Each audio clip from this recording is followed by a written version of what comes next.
You're listening to a Life in Quebec podcast. For more, visit lifeinquebec.com. We're joined now by singer-songwriter and composer Martin Levac. He's a large and loyal following and has had for years.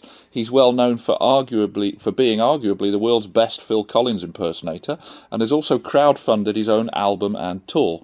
It's this album, titled 1985, that's currently in the headlines in Quebec media. Martin, thank you for talking to Life in Quebec. Hello. Hi. So, for those who don't know, what's gone on with you, a TV presenter, and your album? Can you explain the situation for us? Well, basically, it's coming out that I did this week on my Facebook page, which was relating a quite old story. Well, it's 1 year old, because last year, as I released my fifth album called 1985, we were searching for covering in the medias, Mm-hmm. And one night I'm sitting in my living room, and my press relationniste de presse, Yep. she calls me and she said, "Oh, there's Éric Salvail on television, and he's missing an invité. He's missing somebody on the show." Yeah. So he's asking people that artists or that just released something to go there and just fill the empty space. So it's an ideal opportunity. In his show. So it's an ideal opportunity for you because you've just got an album out. Yeah, exactly. It was out for a month, so it was ideal for me, as you say. So I just jumped in my car, run to get to the studio, got there, and right there I was expecting more artists to be there, but I was the only one. Okay. And there was this little lady there with a headset on, and she came to me and said, "What are you doing here?" And I said, "Well, I'm answering Eric's call. He just called for on television that he was missing an invité, and I'm here. I just released my album." And she said, "Oh, you just released an album? Oh, that's interesting. But it's all arranged. I mean," she said, "he said that on air, but it's not true. Right. He's got his own friends backstage. They're at the makeup right now, and they're ready to go on the show." And I said, "Well, there's not even a small crack, or just like a minute or 50 seconds that we can. I showed up. Yeah. I'm here. Yeah. Maybe we can do that." And she said, "Oh, no, absolutely no. We cannot. The pacing of the show is already done." So I just left her my CD. Yeah. And I turned around, got back home, and I felt like, I felt ashamed, actually, because I left my family. Yeah. I was having supper with my family, and my older daughter, she was going on a trip for 6 months the day after with her pack-sack in Europe. Yeah. And, it was a big family moment. And I said to myself, you know what? That's the last time I'm going to, break my family moment to expect an opportunity to promote my career, Yeah. So, but I realized, as time goes by, that they have these kind of medias. They don't know. They're not aware of the power they have. No. So this week I decided to get out this story because I'm receiving tons of messages on my Facebook of people, fans, that are wondering why I'm not on air on the radio. They're wondering why I'm not invited to those TV shows. Yeah. So they keep on asking me, call them, Mm-hmm. and they can put you on the show, but we call them. They don't call back. That's the problem. So So that's why I got out this paper this week. Okay, so you posted the social media message, and obviously I've read that, and then I've read the things that have gone on since. So I mean, we've seen headlines such as and I'm translating here, obviously, Martin Levac humiliated by Éric Salvail, and then your responses and clarifications as a result of that. And why do you think he acted the way he did?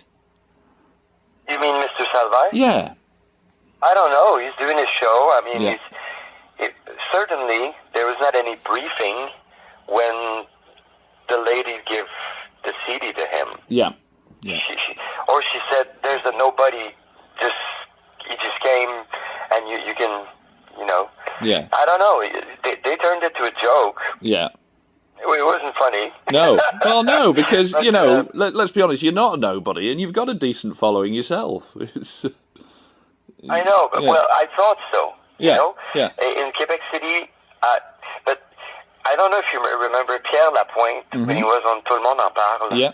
And he was angry because Planète Montréal, as you said, Planète Montréal, they have like a qualifications for artists. Like you're an A or you're a B or you're a C, and that's not cool, No. So the TV shows here in Montreal, or the radio shows or the talk shows here in Montreal, they only invite artist A. Right.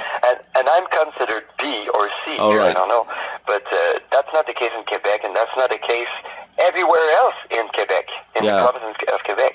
So there's a snobbism here in Montreal that is not cool. So it's not just Mr. Salvail, it's the whole of the media there, you're saying? Exactly. I'm not attacking anybody in particular. Yeah. This story was just to illustrate what's going on between the artists, the media, and the public too. Because since I wrote this paper on Facebook, since I posted that status on Facebook, I've been receiving tons of answers by the people of the public who are just tired of hearing the same 30 songs on the radio or seeing the same 30 artists on the TV. Okay. They want more. They want.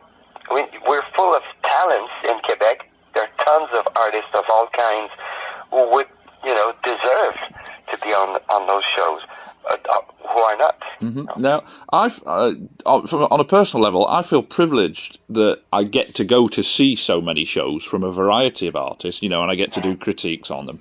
And the vast majority, it has to be said, that I've seen have been top quality. They really have. I've seen your 1985 show. I've seen the Dance into the Light. And, both of those are exceptional shows in their own right. Can you tell me about the amount of work that goes into putting on shows and tours like that? Well, it's a full-time job. Some people think we do that on the weekend and we have a regular job, 9 to 5, Monday to Friday. Yeah. But that's not the case. I mean, my weeks are full. I rarely have a day off. Mm-hmm. And I'm working with my wife. Yeah. She's my manager. Yeah. And we work together to own my career, and this is our full-time job. Yeah. And putting up a show like 1985, for instance. First it takes the money. Yeah. So we did 2 Kickstarter campaigns for we had these discussions before, but for people for your people, we did 2 Kickstarter campaigns, one for the album and one for putting up the show. Yeah. And we raised like $43,000 in both. Yeah. Total. But that was an amount of work, incredible amount of work. We must have sent messages, like, I don't know, maybe 50,000 messages that we sent one by one to have 200 backers in the final. That's a lot of work, 12 hours in a day, it's not enough. But here's, and there's the whole putting up the show, the music, the mise en scène, the lighting plot, all of this. It's an amount of work, incredible amount of work.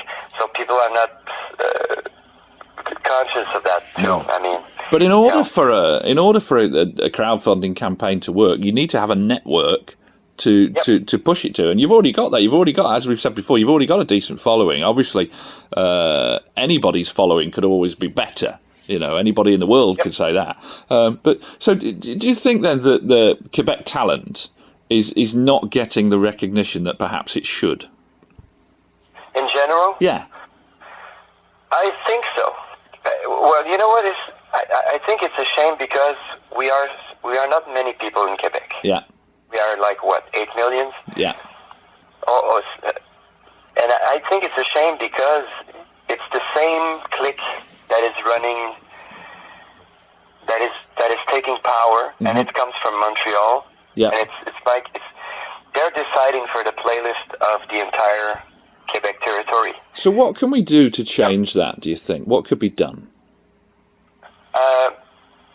I think that the parallel market of the web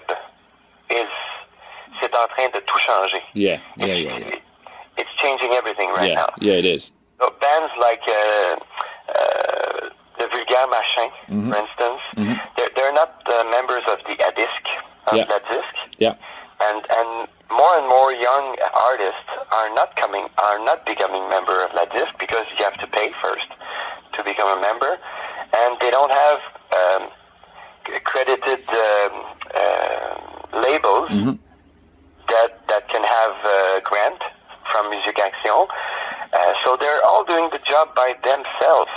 They're knocking door to door to sell their albums, and they're knocking door to door to sell their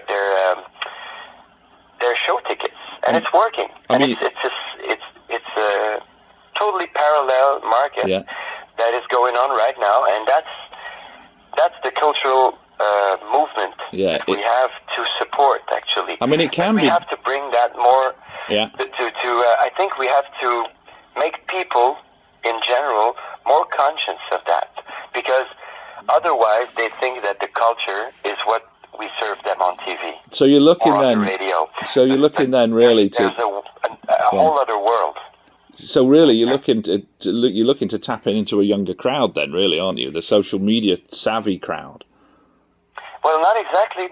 No, not necessarily, because my supporters'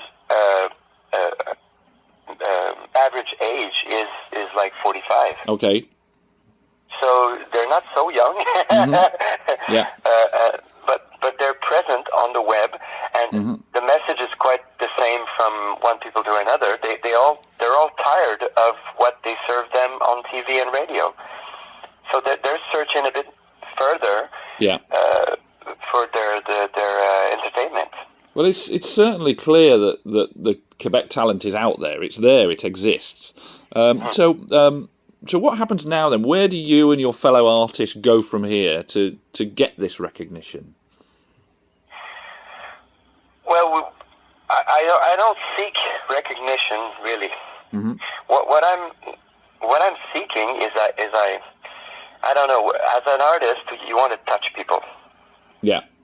You want your message to touch people. So that's the goal for me. I mean, I'm not seeking recognition because otherwise I'd be calling Éric Salvail every day after the show. Yeah. No, that's not what I do.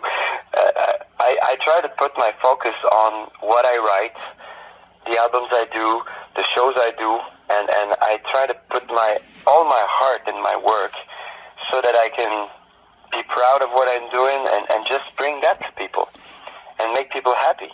I mean, I have the greatest job in the universe, which is musician. Yeah. you go somewhere and you make people happy. Yeah. You make them dance. You make them clap their hands and sing. It's the best career in the world. I mean, and what I'm seeking, is just touching more people. Well, the two shows that I've been to of yours, you talk about getting people dancing. The last show I went to, the Dancing to the Light show, I think everybody was up dancing in that. It was fantastic. Great fun. So listen, I wish you every success for the future, and thanks so much for talking to lifeinquebec.com. It's appreciated. You're very kind, Andrew. Thank you for listening to a Life in Quebec podcast. For more news, editorials, and opinion, visit lifeinquebec.com.